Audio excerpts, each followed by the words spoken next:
the absolute best comment of the hundreds of comments, tweets, INSTANTGRAMs, everything I looked at for BierHallSamstag, normally BierHallFreitag.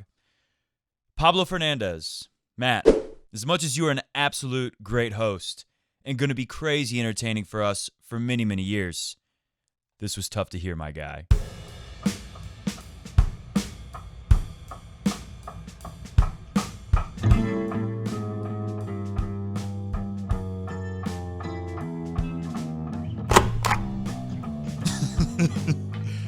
Very funny. Lori F was sticking up for me there.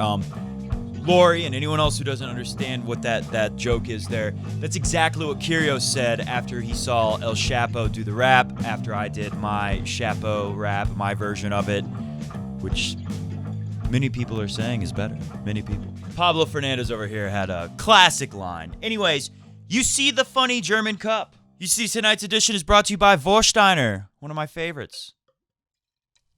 Yeah, it's real. Like I said, you see the funny cup, so you know what that means. Well, it was a sad day for many of us. And before I get into the lots of comments and tweets and INSTANTGRAMs, before I get into all that, let me just quickly recap a little bit about the day. So we had a pretty good match. If you had a ticket, I really feel for you. At Indian Wells, as many of you may know, when you buy your tennis tickets at many tournaments around the world, you get one semifinal per ticket. If you want to see both men's semifinals, you often have to buy 2 tickets. At Indian Wells, they did the 2-for-1. Very cool. Tomorrow, very cool, you'll get the women's final and the men's final off of one ticket. I do believe, comment below if I get that wrong, but I'm pretty sure that's the case. Pretty cool. I think a lot of tournaments should try doing that because you never know when you'll get a stinker. One semifinal might be terrible. The other might be great. A women's final might be incredible, and the men's final might be terrible. Might not even happen like with today. We didn't get, I believe, the 39th meeting of Roger and Rafa, Fedal, as they like to say. It's sad, and it's especially sad because Rafa's knee is, this is outside of his control. I know you can make the case that, hey, he chose to play that style, and hey, I remember maybe 10 years ago, watching ESPN, I don't remember who. It could have been Chris Fowler. It could have been Darren Cahill. It could have been BG. It could have been Johnny or Patty Mack. It could have been Mary Carrillo. Who knows? It could have been any of these commentators we've seen over the years. But I remember very distinctly hearing that because of Rafa's. And I remember because, at the time, I didn't know enough about tennis to fully understand and appreciate what they were saying. But they were saying because of Rafa's style of play, his body's going to break down. And Roger, so graceful, might be able to play a little longer. Well, it looks like that very well may be the case. Now, of course, I'm not counting Rafa out. I know he's going to give it everything he has to keep trying to come back and play his best. And I wish him well. I hope he does.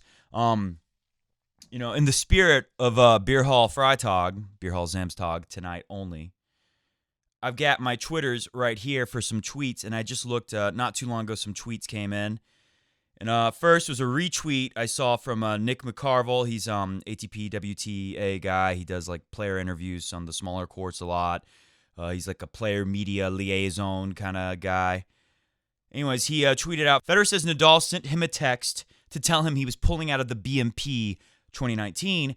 It's a big letdown, Roger says. I'm excited to be in the final, but not this way. I was looking forward to it, and I'm sorry it didn't happen. And then there's some other tweets kind of talking about what to expect tomorrow, and I'm about to get into that in just a moment. So I'll look at those tweets in a moment. But I believe Roger, and I even tweeted to someone, I didn't say almost in the tweet to be sincere.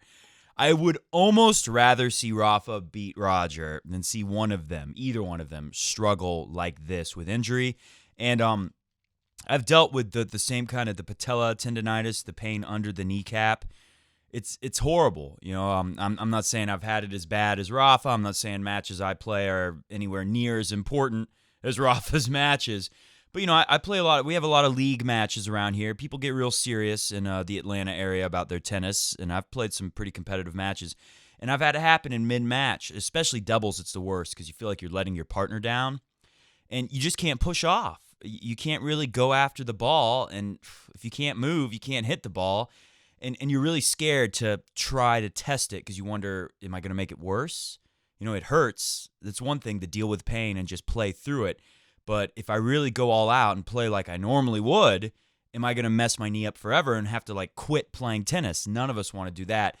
And you better believe Rafa especially doesn't want to do that. And, you know, the attitude for these guys, the big three, is, to me, there's history to be made. They have a job to do. They have I don't know if they like to think of their legacies, quote unquote, but they feel like, you know, the opportunity is there for the taking.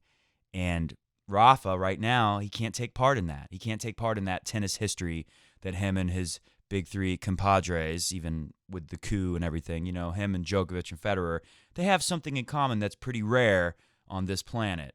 You know, maybe Rod Laver can understand what it's like to be them a little bit. Very sad about Rafa, and we have tons of comments about it, so we'll talk about it plenty. But first, let's talk about what's happening tomorrow. I'll give you a little miniature preview of tomorrow's match. Dominic Thiem from aus Österreich versus Roger Federer, the Swiss maestro. Of course, it's BierHallSamstag. Let me do it. You know, we're just going to put the MacBook here. It's going to stay here all day, all night. We'll put away the I played today with this racket. What a great racket.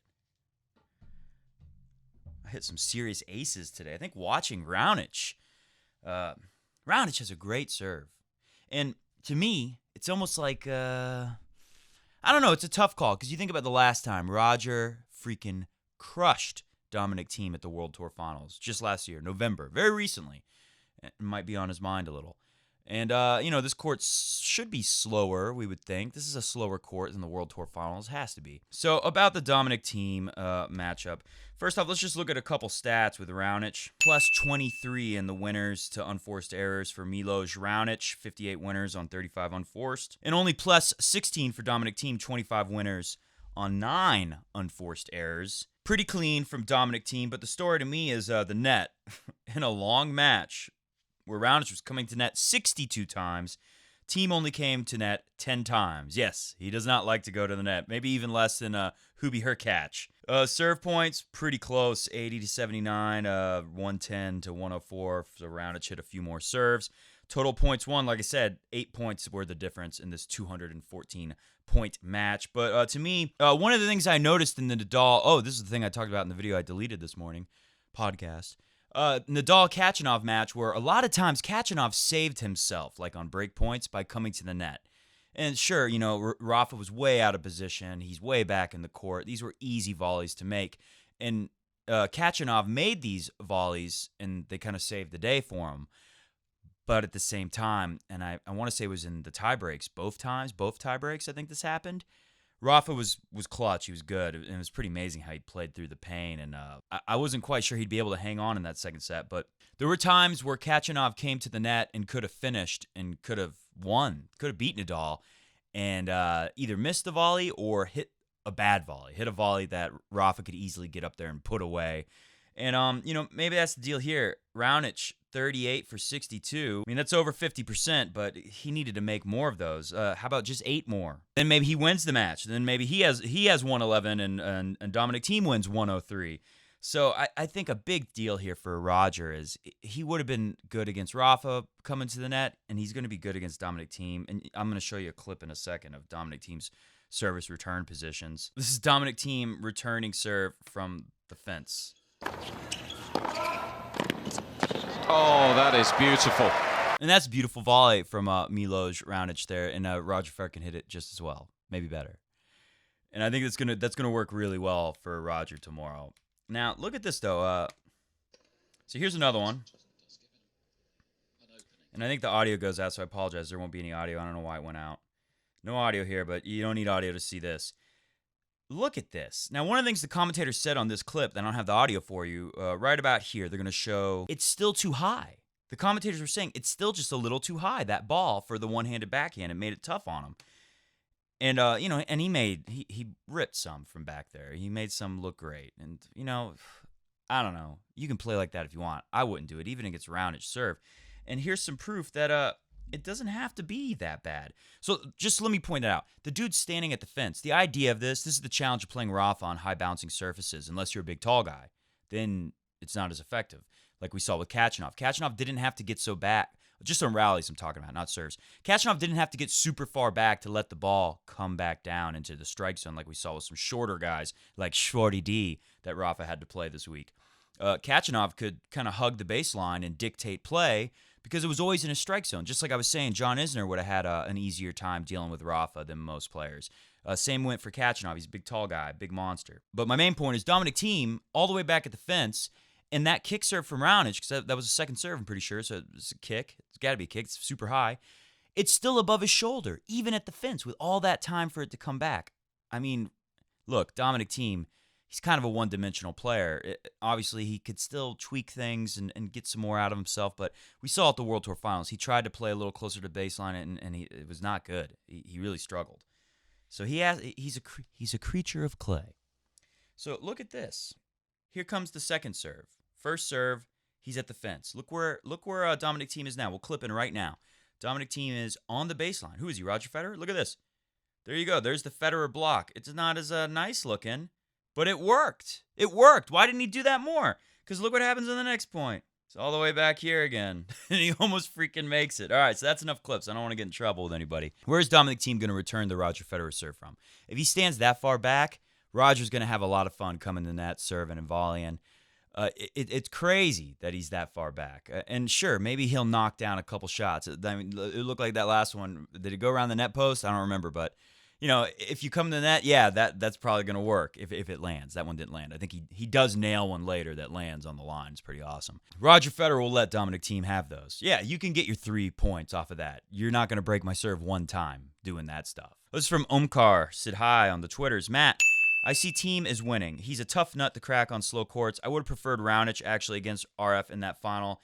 Thiem has beaten RF even on grass. It's a 2-all between them. My pick for Roland Garros 2019 is Thiem. I hope you remember. Everyone remember Omkar Sidhai, who comments a lot all over. He's on the comments below in the videos too. He's saying that Thiem's going to win it. So, hey, if it happens, you heard it there first. This is from Tony Cock. He just did this like 15 minutes ago on the Twitters. Fed steamrolled Thiem at the World Tour Finals on a slower indoor court and wasn't even in that.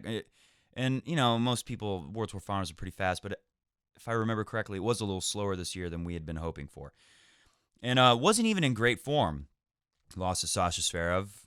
Struggled in, I don't remember which matches, but remember, I think Roger started with a loss. He lose like Nishikori or somebody, and then he turned it around pretty awesomely. Can't see this in-form Roger losing with an extra day of rest. Time to avenge the losing final here last. Yeah, I think someone else said that. Oh, Will living good here. I can't see Thiem winning against an in-form Federer, especially considering Thiem played a long match today. Roger was resting. Laura B, you might be right about Roland Garros this year, talking to Omkar. But otherwise, forget it. They played 3 times in 2016. Yeah, not a great year for Federer, so that helped with the head-to-head. In Brisbane, Fed murdered him. Then he had his surgery and lost twice, but hard-fought matches. 4th time was last year at World Tour Finals, and we all saw Fed not playing his best end of season, still won. Yeah, Laura B, heart in that. All right, that's enough with the phone. Let's get to the stuff. Let's go into my first batch of comments. I made 2 folders of comments, and the first folder deals a lot with the Roger Rafa stuff. Geez, we're already about 20 minutes in. It's going to be a late night. So I got a subfolder here that we're going to start with first. So I am Perfect, who gave us Sisyphus. His kids were watching Sisyphus. They're watching tennis with him, and they said, "Hey, what happened to Sisyphus? We really like that guy with the long hair who looks young like us small children." So anyways, I am Perfect came up with that. Out of respect for Sisyphus, you know, I really like him a lot. A lot of us really like him. So, you know, it sounds like Sisyphus, so we don't really use the name here that much. It came from children. That's why it was so funny. We don't want Stefanos to get his feelings hurt or take it the wrong way. So anyways, I am Perfect said, this should count as a win. This is about the head-to-head. I have a subfolder here called head-to-head. This should count as a win for the person going through. I've said it many times. It's simple. I turned up, you didn't, so I win. If this was a final, Fed would get the trophy, which you only get if you win. A walkover should count as a 6-0, 6-0 win with every game is 40 love. Laura B said, yeah, but he should get the W, but he can't get 6 games if he doesn't hit a ball. So this opened up a can of worms on the Twitters, on the internet. So this is from Goku, Super Saiyan, Gokul Yasudos. He said, Coffee Break, could you take this up and talk about playing injury-free in the show? And I don't know who said this thing he put below his thing. Maybe he wrote it. I don't know who wrote it. He doesn't say. That is why Nadal is not a GOAT candidate. Not because of his skills, not because of his tennis IQ. Oh, you know what? I put this in the head-to-head folder, but I'm starting to realize this might not be a head-to-head comment. Let's go right back to that. First, just a couple things in the head-to-head. If you don't know, it doesn't count in the head-to-head. Yes, for all intents and purposes, Roger has won. He has advanced. He has made more prize money. Rafa is out of the tournament. He has effectively lost. They'll record it. I don't know if on the ATPTour.com website, if it'll actually show it in the head-to-head and then say, like, it doesn't count. But it doesn't count. Walkovers, they don't count. And honestly, I don't think they should. Now that I think, it sucks. And, you could say, 2018 Australian Open. Roger in the final, Cilic quarterfinal where Rafa lost to Cilic. And, it looked like he could win the match for sure. And then his knee, and then he's out. Same thing with Del Potro. So we could argue Djokovic could have got a win over a compromised Nadal in the U.S. Open final, but instead he played Del Potro because of the knee. That sucks. He doesn't get the build on his head-to-head record over Rafa. Could say the same thing for 2018 Roger. Doesn't get the build on his head-to-head record over Rafa because the guy didn't show up in the final because he pulled out. You could argue that, hey, if he would have toughed it out and won the match, then he would have gone and played against Roger in the final and not been 100%, and Roger would have got him. And that's why I don't think they should count these. I think we should all just know, because, again, you can't help it. When something bad happens to your body, you want to play, but you can't play, and you could possibly make the injury worse. So I understand on the player's perspective from that.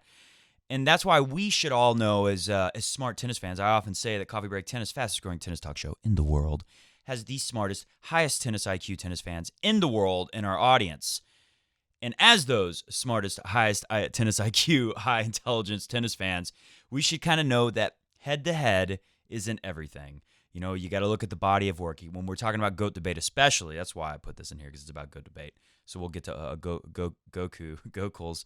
We'll get to his comment in a moment. But yeah, when it comes to who's better, you can't look at head-to-head on everything because there's so many factors that go into it.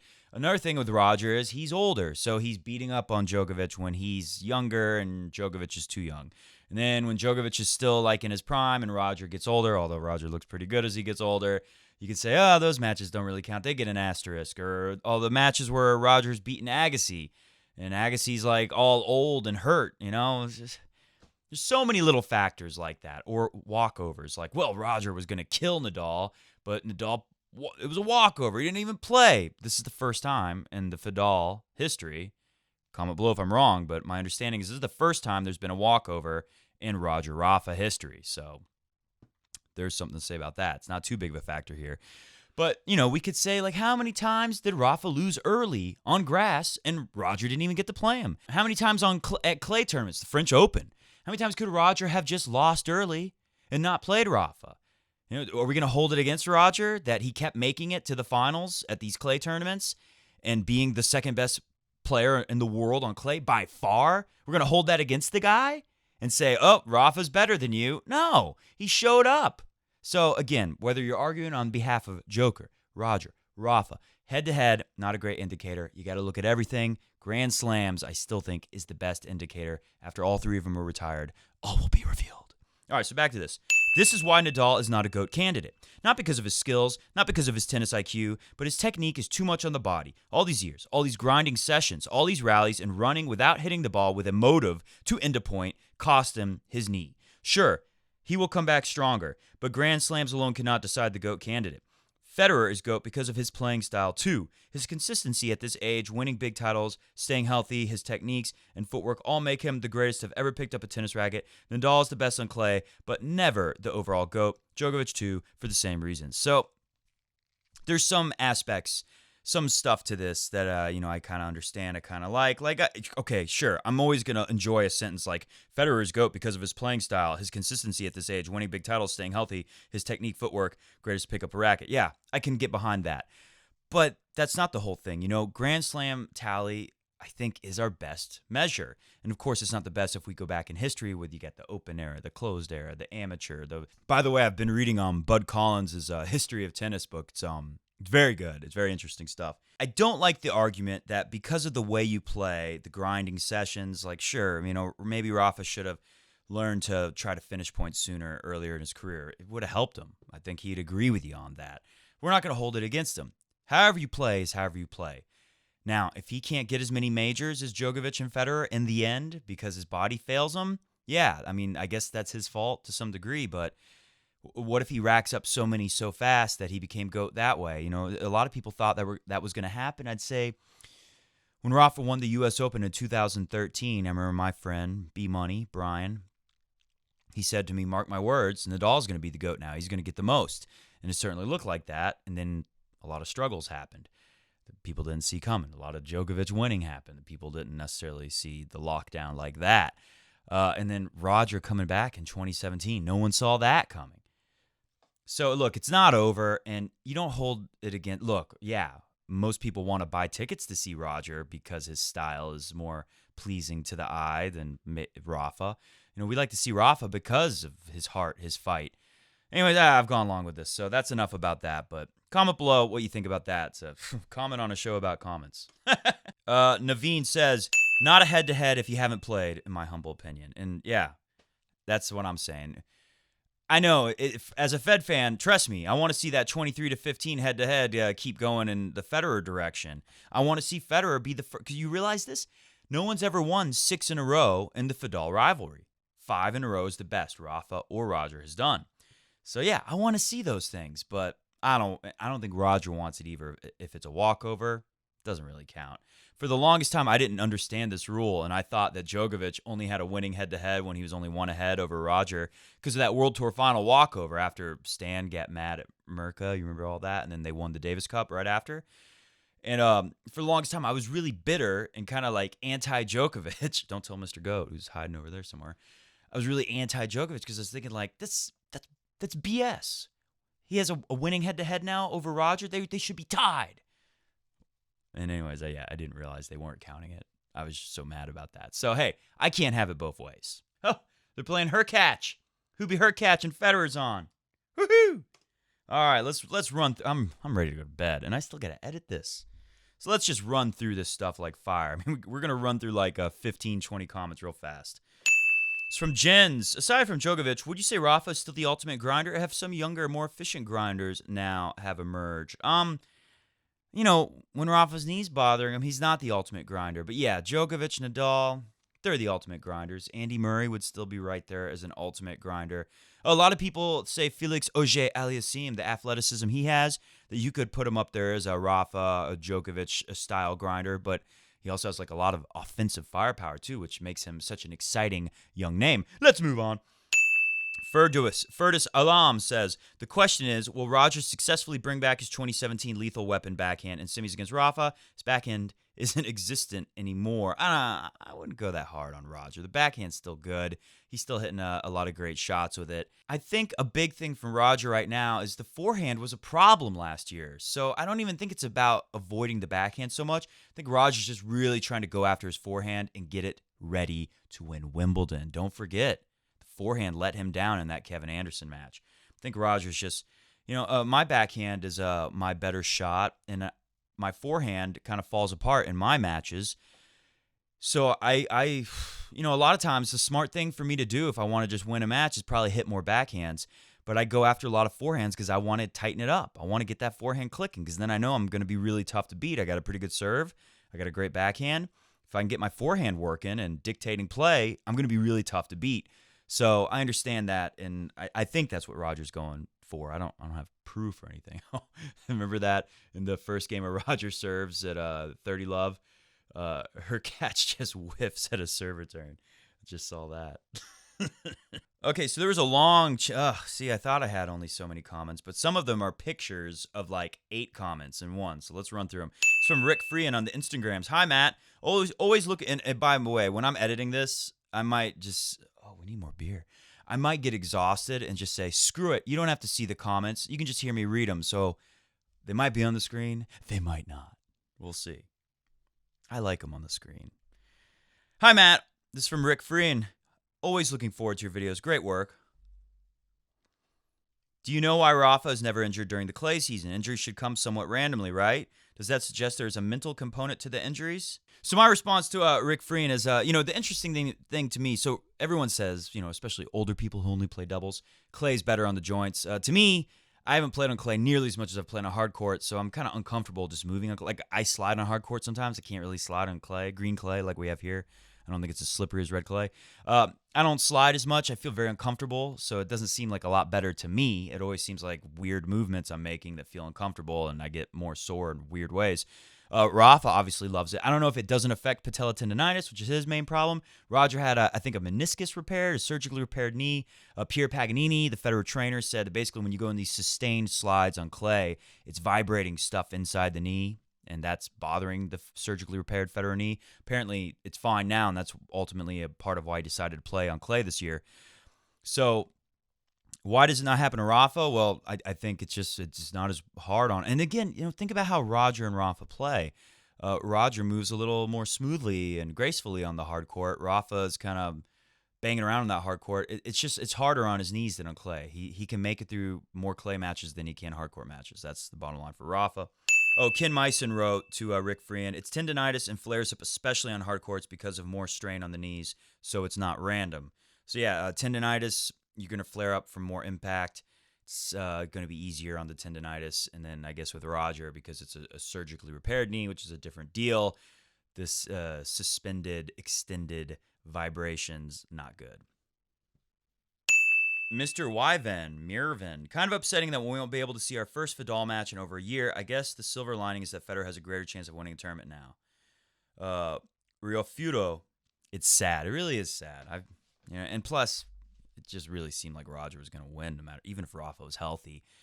It seemed like the way Roger was playing, he could have won. At the very least, we would have had an epic match. Would have been a great match.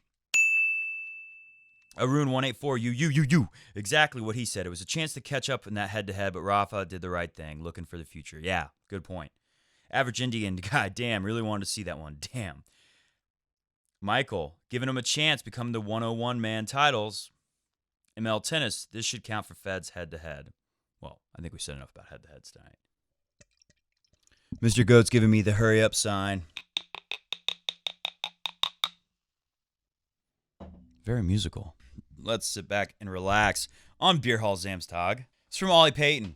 Honestly, if it happens, Fed will win in 2. Not a blowout like 2017 Indian Wells. Still, Fed is too good right now. Plus, Rafa hasn't beaten Fed in over 5 years. Did you realize that? Hasn't broken his serve in 2 years. Pretty amazing. Stargnighter Wander said Fed won. Somebody said delusion. Game Lover says delusional. His backhand doesn't exist anymore. I don't think it's too delusional. I mean, I think the way things are shaping up here. Look, we'll get to see Dominic Thiem plays a kind of similar style to Rafa. We see how well he succeeds on the clay. Take a look and see what Roger does to Dominic Thiem tomorrow. I could be wrong, but I think these guys playing way back on this surface, I think Roger's going to come in to the net and really hurt them and put them in like a kind of confusing, what do we do next position? And it'll be interesting to see where does Dominic Thiem return serve from? Where is Rafa going to do it? Roger doesn't serve as hard as Milos Raonic, but he sure does hit spots. Stargnighter Vonders wrote, Fed won last 7 sets. Last time Rafa broke him in the 5th set at AO. 2 of those wins were demolishing. I really hope Roger can win 6 in a row because he is right now in the semifinal. Kevin PPS says, so I played 2 matches today and Nadal played none. And the funny thing is to me, I had an Alta League match, a doubles match this morning, and guess what? I won by forfeit. Me and Federer, a walkover on the same exact day. A coincidence? I think not. Jose Morgado, he didn't tweet me, but Lavagna did. Jose Morgado says Nadal confirms he won't play Miami back in Monte Carlo. Lavagna says, I saw that. Singer Dinesh, 100. Novak and Roger will be in the top half of the draw and could meet in the semis if both get that far. Well, it's random. We don't know where Roger will go in the draw yet. And where will he? Will he be 4th still? Well, he'll be 3rd. Yeah, because Rafa will be gone. So Roger will be counted as 3 in the world. He can't surpass Zverev. Not yet. After Roger wins Miami while I'm there. And Mr. Slice is going to be in Miami too. I got to reach out to Mr. Slice and see if we can play again. I know he's been working on his game. I saw some video of Mr. Slice hitting some serves. And I want to crack at it. I think my game's getting a little better, but I've gained weight, so I've gotten a lot slower. I'm not moving as well, so Mr. Slice might have a good shot at taking me out. So, yeah, I'll definitely like to go down there and beat Mr. Slice. All right, we're almost done. Last few things, and we're getting out of here. Okay, Mr. Goat? This is from Torbjorn Jonsson. Matt is greater than Shapovalov. Thank you. It's a low bar. I knew that going in. It's a low bar. I can handle this. Also from Torbjorn, looking fabulous in the Uniqlo shirt. Keep up the good work. Started playing tennis because of you and picked up some good tips from your mate, Pete. Hey, if you're learning tennis, go to Crunch Time Coaching. That's our head sponsor. Just type it into YouTube. You'll find it no problem. If you want to learn tennis, like Torbjorn, it's a great way to start. I really struggled when I started learning tennis. It took me years to even take lessons. I had all kinds of bad habits because I taught myself, and I played with people who weren't good either, who were pretty much self-taught, a bunch of hackers. And yeah, do yourself a favor and don't have to undo a bunch of bad habits. It took me, God, I must have been playing tennis for 6 years before I was like actually undoing the damage of my bad habits. So yeah, do yourself a favor and check out Crunch Time Coaching. Wojciech Zolars says, very Polish looking name. I think he knows what he's talking about. Her catch should be pronounced as her catch, similarly to latch. So now you know. Hubert her catch. Hubie is what we call him here. Whew, and then we got a really long one from Stacey August. We'll go back. We'll do that last. And we won't read the whole thing. It's from a very beautiful woman. Zoom in. With a goatee or a mustache. Gaba, Matt, do you have a girlfriend? Gaba has a mustache, I think. Trash Pet, best tennis channel in this observable universe. Should that be the new slogan of the show? Hi. No, not hi. That's the name of this person. At Trash Pet, why not in the unobservable universe? Did you observe a channel better than this in the unobservable universe? Okay, that's too deep for me. I'm out. Eisenhorn, Matt, have you made a video with Pete on patella tendonitis? Would be worthwhile for sure. Yeah, I've dealt with it. So I'm trying to think off the top of my head. There's some exercises I've done. Obviously, you need to be doing your yoga.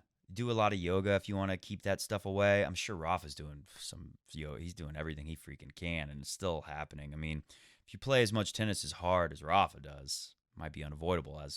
Come on, if you just think about all the stuff Rafa goes through. All right, hit that music and let's unpack this Stacey August thing. There's a couple of real ironies to what Djokovic is trying to do behind Fed and Nadal's backs. For a lot of years, Roger was president of the Players' Council. It was during the Rogers' 7 to 8 years of fighting for the players that prize money was significantly increased, especially at the 1000s and the slams. That's the main reason why Djokovic's career earnings, with several hundred less wins, is higher than Roger's. Several hundred less wins than Roger, a lot more career prize money, not counting endorsements and all that. We know Roger's the king there. That's the main reason why Djokovic's career earnings, with several hundred less wins, is higher than Roger's. When Roger was winning slams, the prize money might have been $1 million. These days, it's $3 million. At the time Roger left the Players' Council in 2013, 2014, I can't remember, but it was right after his twin sons were born. Leo and Lenny are 4 years old, so that'd be 2015. Maybe they're almost 5. The prize money was around $2.4 million. This year, the AO winner got $3.3 million. It's pretty good stuff. Let's do another one. The second reason this is ironic is because for a decade, Djokovic didn't want to be on the Players' Council at all. It wasn't until Roger decided to step down that Djokovic could even be bothered to get involved. And of course, there's the fact that in 2010, Nadal, who was on the council as like the vice president to Roger, is my understanding, he quit in a huff and a puff because Roger wouldn't support Nadal's push for a 2-year ranking system. Yeah, I remember that. Stupid idea. Of course, Rafa, with all of his injuries and having to pull out of things all the time, you could use the 2-year ranking system, meaning you don't have your ranking points based on just what you did in the last year. It's what you did in the last 2 years. So it helps out with people who have a lot of injuries. Would have kept Rafa higher. Obviously, Roger's not going to support that. So Nadal has stood on the sidelines for a lot of years and not been involved with the Player Council because he wasn't getting his way. This is why Switzerland is known for their neutrality and fairness, except for the whole looting of Nazi treasures things. LOL. All right, Stacey August, thanks. Great comment. About as good as it gets. Very informative. Thank you for watching Coffee Break Tennis. You heard the music. I don't know when I started it because that was a long time. Tomorrow, we shall see. Comment here. Tweet me. I will be watching the match and tweeting live. Maybe I'll crank out a video tomorrow night. I don't know. I'm going to be on court teaching tennis lessons for 8 freaking hours. So I probably won't do a video until Monday. Anyways. Hey, what would BierHallSamstag be without a couple of burps? See ya!